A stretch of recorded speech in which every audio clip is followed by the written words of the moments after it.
naman ko.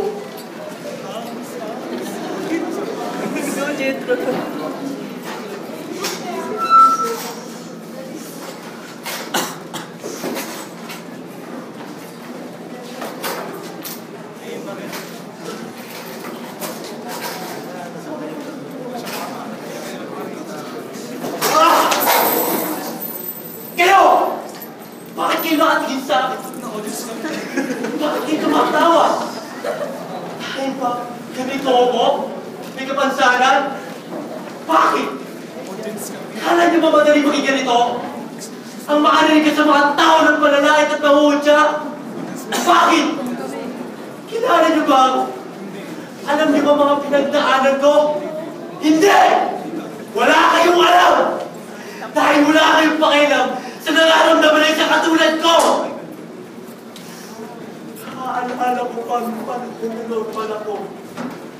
Katulad niyo! Nakapagtapos ako ng kolehiyo. Nakapagtrabaho ako. Naging mayaman ako. Pero lahat ng ito'y nawala sa akin.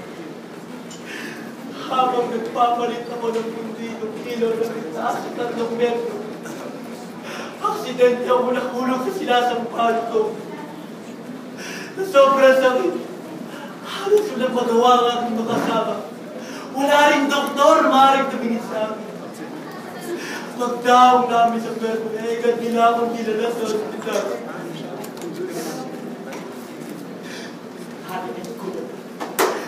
Narinig ko ang sinabi ng doktor. Puputulin daw ang paa ko. Pagpasok nila sa kwarto, nagwala ako! Pero, kahit tinuwi sila sa akin, nawalan ako ng malay. Pag-isip ko, wala na. Wala na ang binti ko! Halos gusto ko na pumatay nung araw na yun. Pero naisip ko ang asawa at anak ko. Nakauwi ako sa amin. Kahit hirap na hirap ako sa kalagayan ko. Nayakap ko sila. Pero, bakit hindi sila masaya? Dahil ba, kahit ako ko, doon na ang binti ko. Naaalala ko pa nung panahon ng anak ko. Graduation niya ito. Pinagmalaki ko siya nung araw na yun. Pero nagtabuyan nila ako sa harap ng maraming tao.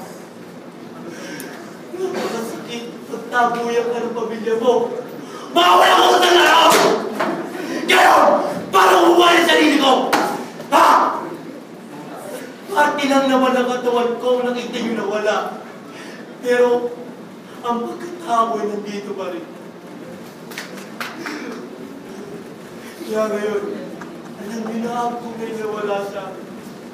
Kaya kayo, maswerte pa rin kayo dahil buo pa rin ang katawan.